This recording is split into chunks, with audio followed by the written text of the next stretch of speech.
Good morning class.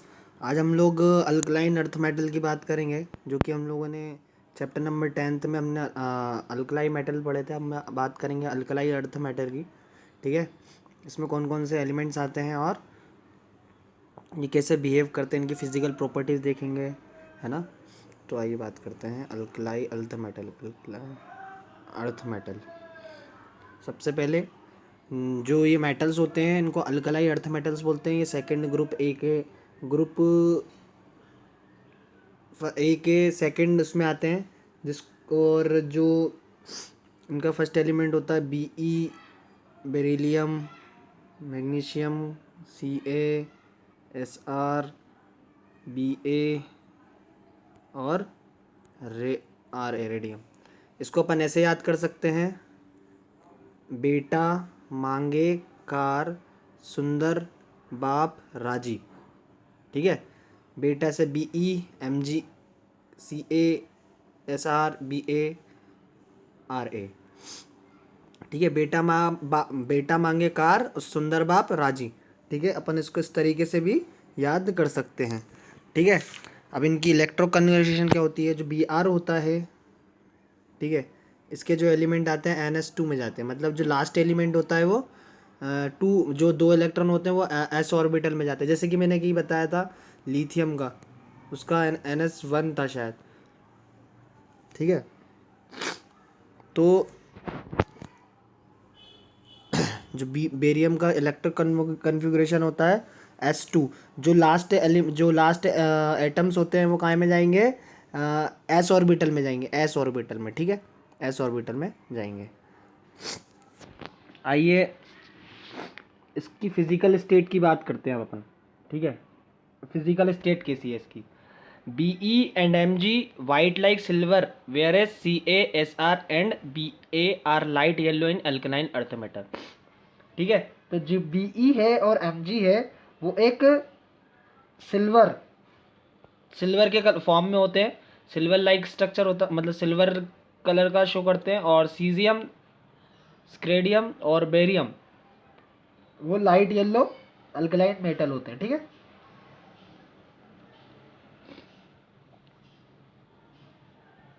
और ये जो होते हैं सॉफ्ट होते हैं।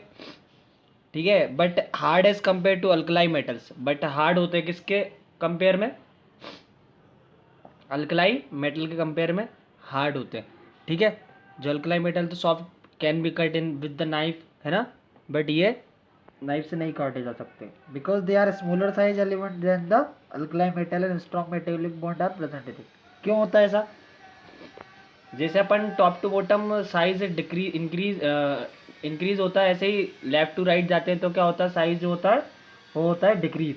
क्योंकि साइज डिक्रीज हो रहा है, क्योंकि अगर साइज डिक्रीज हो रहा है तो क्या होगा, साइज छोटा है तो बॉन्ड छोटी होगी, बॉन्ड छोटी होगी तो तोड़ने में दिक्कत आएगी, इसलिए क्या होता है, ये हार्ड होते हैं। ठीक है, अब मैं बात करता हूँ एटॉमिक रेडियस की। एटॉमिक रेडियस क्या होती है, इंक्रीज होती है moving from top to bottom. अगर हम टॉप टू बॉटम जाएंगे तो क्या होगा, जो हमारी एटॉमिक रेडियस है वो इंक्रीज होगी, मतलब साइज बढ़ेगा। मतलब Be, Mg ऐसे नीचे जाएंगे तो इसका एटम इतना बड़ा तो इसका इतना बड़ा, इसका और भी बड़ा सॉरी, इसका और भी बड़ा। ठीक है, तो नीचे जाते जाएंगे तो एटॉमिक रेडियस जो है बढ़ती जाएगी। सिमिलरली अगर आयनिक रेडियस देखें इसकी, ठीक है, अगर हम आयनिक रेडियस देखें, ये भी क्या होगी, टॉप टू बॉटम जाएंगे तो इंक्रीज होंगी। क्या होता है, अच्छा आयनिक रेडियस क्या होगी, हमने देखा है कि जो इलेक्ट्रॉन रहते हैं वो बहुत ज़्यादा एनर्जी लेवल में होते हैं। ठीक है, सपोज करो ये हमारा एनर्जी लेवल है, पहले एक इलेक्ट्रॉन आया इधर बैठ गया, दो इधर बैठ गए, फिर 8 इधर। तो जैसे जैसे इलेक्ट्रॉन्स बढ़ते जाएंगे तो क्या होगा, एनर्जी लेवल बढ़ता जाएगा। एनर्जी लेवल बढ़ता जाएगा तो जो न्यूक्लियर से लेकर ये आउटर मोस्ट शेल है, ये आउटर मोस्ट सोल होता है, जो कि लास्ट वाला ऑर्बिटल होता है वो आउटर मोस्ट सेल होता है। इसकी दूरी बढ़ती जाएगी। ठीक है, इसकी दूरी बढ़ती जाएगी तो क्या होगा, जो रेडियस है आयन आयन के बीच में रेडियस बनने वाली होती है वो क्या होता है, बढ़ती जाती है। ठीक है, तो टॉप टू बॉटम अगर हम जाएंगे तो रेडियस जो है इंक्रीज होती जाएगी। फिर बात करते हैं हम आयनाइजेशन एनर्जी और आयनाइजेशन एंथैल्पी की। अच्छा, आयनाइजेशन एनर्जी डिक्रीज होती है in group because there is increase in atomic size and shielding effect of B E. ठीक है, जैसे आयनाइजेशन एनर्जी क्या होगी, इधर की डिक्रीज होगी, क्या होगी, डिक्रीज, क्योंकि एनर्जी का साइज बढ़ता जाता है, एटॉमिक साइज भी बढ़ता जाता है, तो एटॉमिक साइज बढ़ेगा तो एनर्जी का साइज बढ़ेगा। और आयनाइजेशन एनर्जी क्या होता है, इलेक्ट्रॉन को निकालने में कितनी ताकत लगी। ठीक है, ठीक है, अब जितना छोटा इलेक्ट्रॉन होगा उतना न्यूक्लियर पे अट्रैक्शन ज़्यादा होगा, अट्रैक्शन ज़्यादा होगा तो वो छोड़ेगा नहीं न्यूक्लियस से इलेक्ट्रॉन को, लेकिन जितना साइज बड़ा होगा उतना अट्रैक्शन कम होगा। अगर अट्रैक्शन कम होगा तो वो न्यूक्लियर मतलब जो हमारा वो क्या बोलते हैं एटम है उसको इजीली वो निकाल सकता है। तो आयनाइजेशन एनर्जी क्या होती है, डिक्रीज होती है। ठीक है, अब मैं बात करता हूँ melting point and boiling point की। मेल्टिंग पॉइंट, अगर बॉइलिंग पॉइंट की हम बात करें तो मेल्टिंग पॉइंट का कुछ डिफरेंट हैं। क्या, जो मेल्टिंग पॉइंट है सबसे ज़्यादा किसका है, बीई का है, और सबसे कम किसका है, मैग्नीशियम का। और आप कहोगे ये क्या हो गया, हमेशा टॉप टू डाउन चलते हैं तो ये वाला फॉर्म होता था एक्सपेक्टेड, MgCa SR, है ना, ये वाला फॉर्म चलना चाहिए था, क्योंकि नीचे से जा रहा है तो क्या होगा, हमेशा मेल्टिंग पॉइंट क्या है, घटता जाएगा। लेकिन क्या होता है कि जो बीई एलिमेंट है और Mg एलिमेंट है, बीई से लेकर बाकी सारे एलिमेंट को जो पैकिंग होती है, मतलब जो स्ट्रक्चर होता है, मतलब जो एटम होता है, उसमें एटम का साइज जो रहता है वो सेम होता है, मतलब इनकी जो पैकिंग होती है वो सेम होती है। लेकिन जो मैग्नीशियम होता है, Mg होता है, जो Mg होता है उसकी साइज़ जो होती है वो जो क्रिस्टल पैकिंग होती है वो बहुत डिफरेंट टाइप की होती है अदर एलिमेंट्स की। ठीक है, ये एक्सपेक्टेड है, मतलब सॉरी ये एक्सपेरिमेंटल है। अब ये पूछो क्यों होती है भैया, तो ये हमें भी नहीं पता, ये इसका बिहेवियर ही ऐसा एलिमेंट का। ठीक है, तो मैग्नीशियम की जो मेल्टिंग पॉइंट होगी वो क्या होगी, सबसे कम होगी, क्योंकि इसका जो क्रिस्टल पैकिंग है वो थोड़ा अलग होता है बाकी सारे एलिमेंट से। तो क्या ट्रेंड फॉलो होगा, ये होगा BeMg, बाकी इसके बाद जो सेम चलता है वो चलता जाएगा, जैसे कि BE के बाद था CaSR और Ba। ठीक है, तो ये वाला ट्रेंड फॉलो करेगा। सबसे ज़्यादा किसकी, बेरिलियम की। ये याद रखिएगा, 1 नंबर के क्वेश्चन में आ सकता है, क्योंकि ये डिफरेंट चीज़ें बता रहा है। ठीक है, और ये JE एडवांस में भी बहुत बार आ चुका है। ठीक है, क्यों जो है मैग्नीशियम जो है लोएस्ट मेल्टिंग पॉइंट है, क्यों, क्योंकि जो उसका क्रिस्टल साइज है वो थोड़ा अलग है। ठीक है, इसलिए। और बॉइलिंग पॉइंट की अगर हम बात करें इनकी, तो बॉइलिंग पॉइंट जो है वो क्या है, इसमें बॉइलिंग पॉइंट में भी थोड़ा चेंज है। पहले तो बेरिलियम का, फिर आएगा बेरियम का। ठीक है, पहले बेरिलियम का, फिर आएगा बेरियम का, बाकी फिर सब बाद में आएंगे। मैं Mg का बाद Mg के, फिर बेरियम, फिर सीजियम, फिर चेंज हो जाएगा। तो ये वाला जो चक्कर है बॉइलिंग पॉइंट का वो ऐसे चला। ठीक है, तो बॉइलिंग पॉइंट भी क्या होगा, वेरी करेगा। ये भी क्यों, क्योंकि इनकी जो क्रिस्टल लैटिस की जो पैकिंग होती है, मैं बताऊंगा पैकिंग क्या होती है। ठीक है, 12th क्लास में आप पढ़ोगे क्या होती है, 12 बहुत अच्छा एक पूरा चैप्टर है इसके बारे में। ठीक है, चलिए इसके बाद हम एक चीज़ और देख लेते हैं जो कि कलर इन फ्लेम। ठीक है, बहुत इंपॉर्टेंट है, ध्यान रखिएगा। बीई और Mg जो है हाई आयनाइजेशन के चक्कर में, हाई आयनाइजेशन के चक्कर में क्या होता है, कलर नहीं दिखाता। मतलब जब इनको हीट करेंगे हम, जब इन दोनों एलिमेंट को हीट करेंगे, ठीक है, तो क्या होगा, ये हाई आयनाइजेशन एनर्जी है तो इलेक्ट्रॉन लूज नहीं करते ये लोग बहुत ही आसानी से। हाई आयनाइजेशन एनर्जी मतलब इलेक्ट्रॉन लूज नहीं करेंगे बहुत आसानी से, और इलेक्ट्रॉन लूज नहीं करेंगे तो क्या होगा, एनर्जी लेवल में डिफरेंस नहीं आएगा। अब एनर्जी लेवल क्या होता है मैं बताता हूँ। ठीक है, एनर्जी लेवल डिफरेंस नहीं आएगा तो ये कोई कलर शो नहीं करेंगे फ्लेम में। ठीक है, फ्लेम में नो कलर शो करेंगे, no colour in flame, no colour in flame, ठीक है। अब एनर्जी लेवल समझते हैं। एनर्जी लेवल क्या होता है, एक हाइयर लेवल होता है, एक लोअर लेवल होता है। ये हाई है और ये लो है। क्या होता है कि जैसे हम हीट करते हैं तो इलेक्ट्रॉन में खलबली मच जाती है, तो ऊपर नीचे भागते हैं, तो वो क्या करेगा, ग्राउंड स्टेट से कहाँ जाएगा, वो जाएगा कहाँ पे, हाइयर स्टेट पे। फिर जैसे ही थोड़ा ढीला होगा तो हाइयर स्टेट से क्या आएगा, नीचे वाले स्टेट पे आएगा। अब नीचे वाले स्टेट पे आएगा तो यहाँ पे और भी एनर्जी लेवल होते हैं, तो क्या करता है ये वेवलेंथ के तौर पे एक लैम्डा एमिट करता है। क्या करता है, लैम्डा एमिट करता है, ठीक है। लैम्डा एमिट, और लैम्डा एमिट करेगा तो डिफरेंट कलर दिखे, तो डिफरेंट कलर अपन लोगों को दिखेंगे, ठीक है। तो आइए बात करते हैं अदर एलिमेंट्स की। बीई और एमजी क्या करते हैं, ये कलर शो नहीं करते हैं, लेकिन सीजियम जो है, एस सी ए जो है, एस आर है, बी ए है और आर ए है, ये क्या करेंगे, ये रेड क्रिम्सन देगा फ्लेम के साथ, याद रख लीजिएगा ये टोन, क्रिम्सन रेड देगा, ये आपको दिया होगा बुक में, देख लीजिएगा एक बार।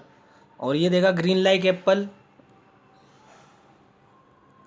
ठीक है। और ये वाला कलर जो देगा क्रिम्सन रेड। तो जब भी हम इसको फ्लेम करेंगे तो ग्राउंड लेवल से जो इलेक्ट्रॉन होंगे पहले जाएंगे हायर लेवल पे, फिर जैसे ही वो ग्राउंड लेवल पे आ रहे होते हैं तो वो एक लैम्डा टाइप का एनर्जी एमिट करता है। लैम्डा एमिट करना मतलब एनर्जी एमिट करना, और एनर्जी जब भी एमिट होती है तो क्या होगा, आपको कलर शो होगा, ठीक है। ये हो गई हमारी प्रॉपर्टीज, फिजिकल प्रॉपर्टी। अब इसकी केमिकल प्रॉपर्टीज हम लोग नहीं देखेंगे, इसका हम डायरेक्ट क्या कर देखेंगे अब, एनामल्स बिहेवियर ऑफ, है ना, एनामलस बिहेवियर ऑफ बेरिलियम, जिसे हमने इलेक्ट्रॉन लिथियम में पढ़ा था। एनामलस बिहेवियर ऑफ लिथियम, वो बहुत ज़्यादा क्या होता था, हार्ड होता था, है ना। सारे जो पूरा ग्रुप होता था उससे अलग थोड़ा बिहेवियर होता था लिथियम। ऐसे ही एनामलस बिहेवियर होगा बेरिलियम का, क्योंकि फर्स्ट ग्रुप जो अल्कलाइन अर्थ मेटल का फर्स्ट मेंबर है, ठीक है। The normal electric configuration of all member of group 2 is NH2। जैसा कि हमें पता है कि सारे जो ग्रुप 2 के एलिमेंट है उसका कन्फिगरेशन क्या है, NH2 है।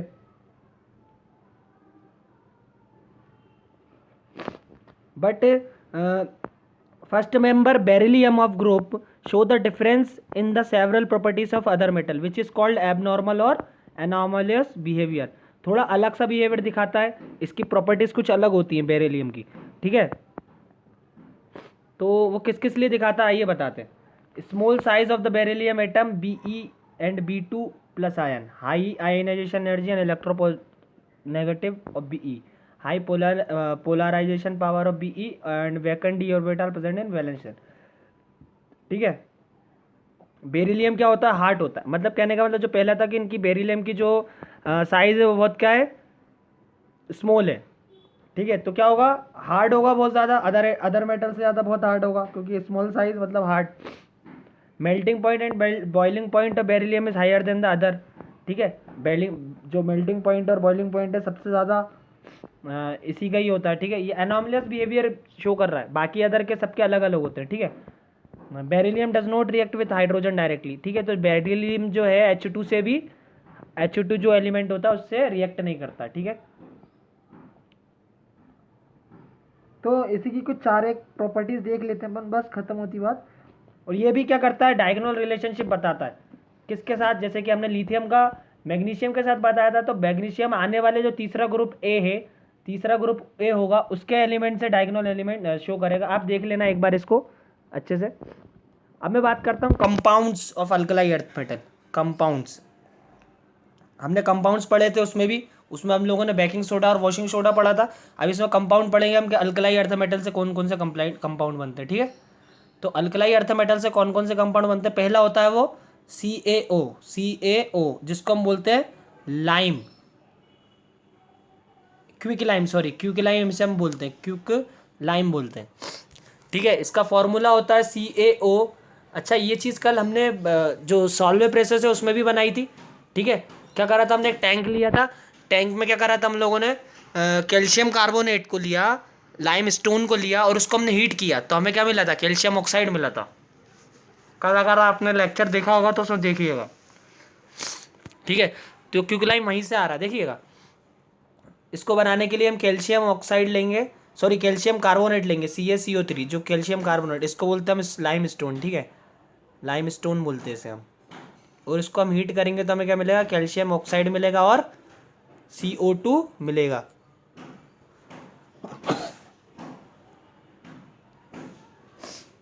ठीक है, यही लाइम होता है।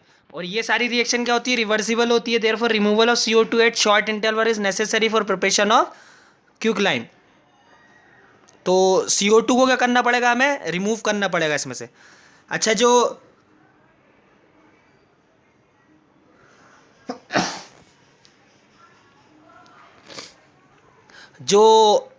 जो इसमें अपन हीटिंग टेम्परेचर लेते हैं वो कितना होगा, 800 से 1000 तक का इसका हीटिंग टेम्परेचर होगा।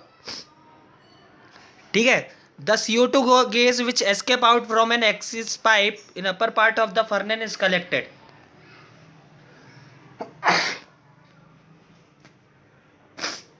तो ये सारी चीज काय में, एक फर्नेस में ही हो रही होगी। तो क्या करेंगे हम, जो CO2 निकल रही है उसको हम क्या करेंगे, कलेक्ट कर लेंगे, लिक्विफाइड करेंगे और फिल्ड कर देंगे सिलेंडर में।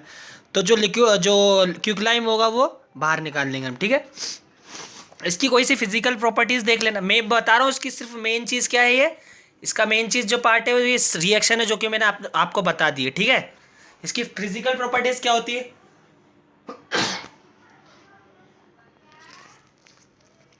ये क्या होता है, वाइट होता है, वाइट पोरस सॉलिड होता है। इसका मेल्टिंग पॉइंट 2870 के लगभग होता है, 2870 के लगभग।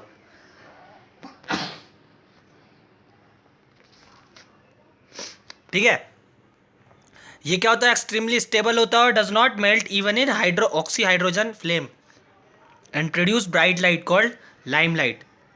इसकी केमिकल प्रॉपर्टीज इंपॉर्टेंट नहीं है, मत देखिएगा।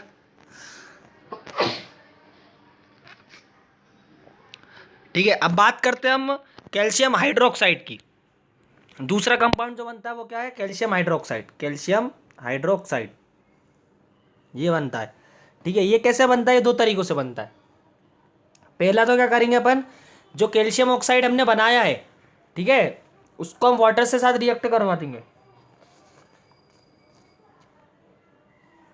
हमने पीछे जो कैल्शियम ऑक्साइड बनाया CaO, उसको वाटर के साथ रिएक्ट करवाया तो हमें क्या मिलेगा, कैल्शियम हाइड्रोक्साइड मिलेगा। ठीक है, एक तरीका तो ये हो गया, वाटर के साथ रिएक्ट करवा दो कैल्शियम ऑक्साइड को। दूसरा तरीका, कॉस्टिक अल्काइल्स लेंगे। कॉस्टिक अल्कलाइज मतलब NaOH हो गया। ठीक है, जितने भी सोल्ट होते हैं हमारे हाई बेसिक सोल्ट जो होते हैं ना, अल्कलाई मेटल के साथ जो भी सोल्ट होता है उसको क्या बोलते हैं हम, कॉस्टिक अल्कलाइज। तो और क्या करेंगे हम, उसको कैल्शियम सोल्ट के साथ रिएक्ट करवाएंगे। कॉस्टिक सोल्ट, कॉस्टिक अल्कलाइज को, कॉस्टिक अल्कलाइज मतलब NaOH। ठीक है, और calcium nitrite.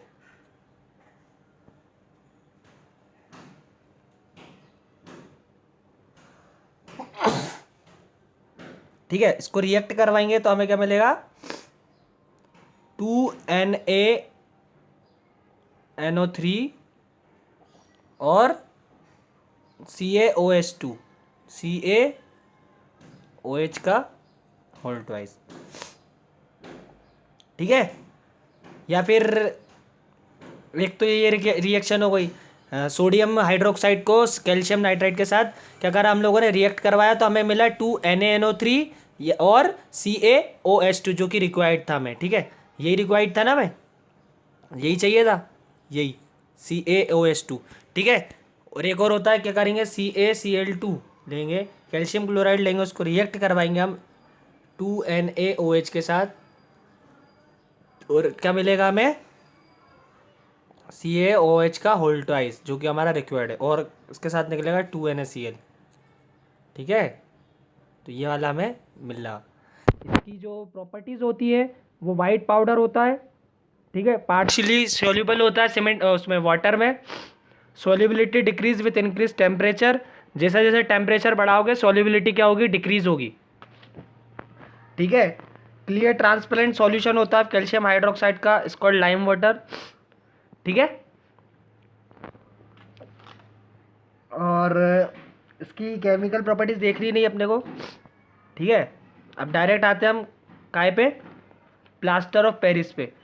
Plaster of Paris से पढ़ने से पहले हमें पता करना पड़ेगा जिप्सम क्या होता है। जिप्सम एक क्या होता है, calcium sulphide is found both in anhydrous and hydrate soluted, it is hydrate is known as gypsum. क्या करते हैं, कैल्शियम सल्फेट को क्या करते हैं हम दो तरीके से देखते हैं, एक तो एनहाइड्रस एंड हाइड्रेटेड स्टेट की तरह से। तो जो इसका हाइड्रेटेड फॉर्म होता है उसको क्या बोलते हैं हम, जिप्सम बोलते हैं। क्या बोलते हैं हम, जिप्सम बोलते हैं। इसका फॉर्मूला क्या होता है जिप्सम का, जिप्सम का फॉर्मूला होता है CaSO4 का 2H2O, ठीक है। ये हाइड्रेटेड फॉर्म है कैल्शियम सल्फेट का, ठीक है। कैल्शियम सल्फेट के हाइड्रेटेड फॉर्म को क्या बोलते हैं हम, जिप्सम बोलते हैं। कैल्शियम सल्फेट के हाइड्रेटेड फॉर्म को क्या बोलते हैं हम, जिप्सम बोलते हैं। इसकी प्रॉपर्टी क्या होती है, gypsum is partially soluble in water and it's solubility increase on heating, ठीक है। इसकी सॉल्युबिलिटी क्या होगा, हीट करने पे बढ़ती चली जाएगी, ठीक है। और ऑन हीटिंग 393 के temperature it's get partially dehydrated from plaster of Paris, ठीक है। तो ये डिहाइड्रेटेड हो जाता है, मतलब उसमें से पानी निकल जाता है। हाइड्रेटेड मतलब पानी और डिहाइड्रेटेड मतलब पानी का निकलना, ठीक है। तो ये प्लास्टर ऑफ पेरिस में से निकल जाता है। चलिए अब बात करते हैं प्लास्टर ऑफ पेरिस की। पीओपी तो सबने देखा होगा, जो प्लास्टर डॉक्टर बांधता है, वो कैसे बनता है ये वो देखते हैं, ठीक है। वो अल्कलाइन अर्थ मेटल जो होते हैं उसी का एक कंपाउंड है, जिसका फॉर्मूला क्या होता है ये याद रखिएगा, CaSO4 डॉट H2O, ठीक है। या फिर हो सकता है CaSO4 डॉट हाफ H2O, ठीक है। ये वाला फॉर्मूला हो सकता है या फिर ये वाला फॉर्मूला हो सकता है, दोनों ही सेम चीज़ है, ठीक है। तो ये क्या होगा, it is prepared by heating gypsum at 120 to 130 degree Celsius. मैंने बताया जिप्सम का यूज़ होता है पीओपी बनाने में, ठीक है। अगर हम इसको हीट करेंगे कितने पे, 120 से 130 के टेम्परेचर पे, ठीक है। In the absence of coal और hydrocarbon fuels, in the absence of coals and hydrocarbon fuels, ठीक है। CaSO4 डॉट 2H2O को हमने हीट करा, ठीक है। तो हमें क्या मिलेगा, हमें मिलेगा plaster of Paris, CaSO4 dot H2O plus 3H2O अलग से निकल जाएगा, ठीक है। इसकी प्रॉपर्टीज़ क्या होती है, it is a white non crystalline powder होता है, देखा ही होगा आपने, पाउडर की तरह होता है पीओपी, ठीक है। फिर क्या होता है, plaster of Paris absorbs water to deposit and change to calcium sulphate, ठीक है। प्लास्टर ऑफ पेरिस को क्या करेंगे हम, वाटर में डालेंगे, वाटर अब्जॉर्ब कर लेता है, ठीक है। वाटर अब्जॉर्ब कर लेता है ये and deposit changes to calcium sulphate, फिर ये क्या बना देगा, जिप्सम बना देगा, उसको पानी में डालेंगे तो, ठीक है। इसके यूजेस क्या होते हैं, in the manufacture of statue and toys, हाँ पता है हमें, ये स्टेचूज और जो बनती हैं टॉयज जो बनते हैं हमारे, उसमें काम आता है। जिप्सम और चौक बनाने में भी काम आता है ये। मोल्ड्स एंड मॉडल्स बनाने में भी काम आता है। मूर्तियाँ देखा होगा आपने, मूर्तियाँ जो बनती है ना अपने इधर, गणेश जी की प्रतिमा है ना, पीओपी की बनती है, उसके यूजेस है, ठीक है। ये चैप्टर यहीं पे ख़त्म होगा। इसके आप जो अल्कलाई मेटल और अल्कलाइल अर्थ मेटल के जो है डिफरेंस बिटवीन ज़रूर कर लीजिएगा, ठीक है। और सारी जितनी भी प्रॉपर्टीज़ पढ़ी है, जैसे कि हमने पढ़ा था कि calcium, uses of barium, uses of radium, ये सब पढ़ लेना आप लोग, ठीक है, कहाँ कहाँ काम आते हैं, ठीक है। और ये चैप्टर यहीं पे हम लोग एंड करते हैं। आई होप आप लोगों को समझ में आया होगा, बहुत बढ़िया तरीके से हमने इसको शॉर्ट वे में पढ़ा है, क्या क्या इंपॉर्टेंट चीज़ें थी वो सारी चीज़ हमने इसमें कवर कर ली है। कोई भी ऐसी चीज़ नहीं छोड़ी है जो कि काम की ना हो, ठीक है। केमिकल प्रॉपर्टीज़ आगे पढ़ोगे आप, इसलिए मैंने छुड़वा दी है, ठीक है। चलिए, thank you so much for today.